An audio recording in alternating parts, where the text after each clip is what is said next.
For brown belt gun defense, we're going to deal initially with something called quadrants, 4 quadrants, and that's going to allow the defender to know which way they should move. What we're trying to do is teach you to move initially. So with the gun, it's different because you can get control of it, but if you're not out of the firing line, you're still going to get injured. So when I'm in this position, if we start on a quadrant like my upper right chest, it may not be a typical attack, but it at least allows me to figure out how to move.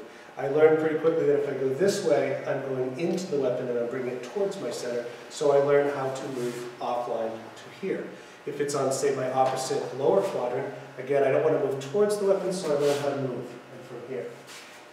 When the weapon is on me, I want to be able to relax.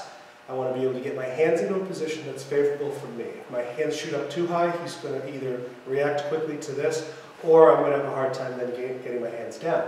If I don't move my hands enough, as soon as I go to move, that flinch could cause enough that it gets him to pull the trigger.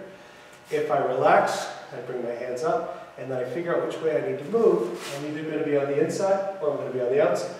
When I'm in the inside, I want to move the area that has the most mass. If I move that, that's going to make sure that the gun and the wrist is going to be out of range. Once I get there, I'm going to grab the gun from whichever hand position I can, and then I'm going to grab right to the wrist. So done again, I move, grab, wrist, and gun. I don't want to grab this area because I don't have enough control to actually grip that. When I'm in this position on the inside, I arc up and then bring it down.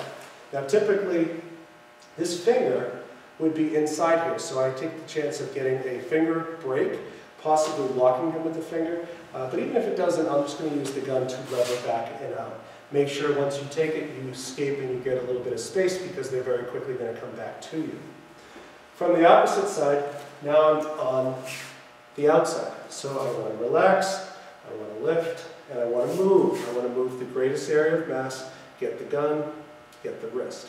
Once I get into this position, I want to hit, loosen the person up, bring it across the body, and go into what we call a kodagoshi. This is a wrist lock that's going to loosen the hand and take that and create the space.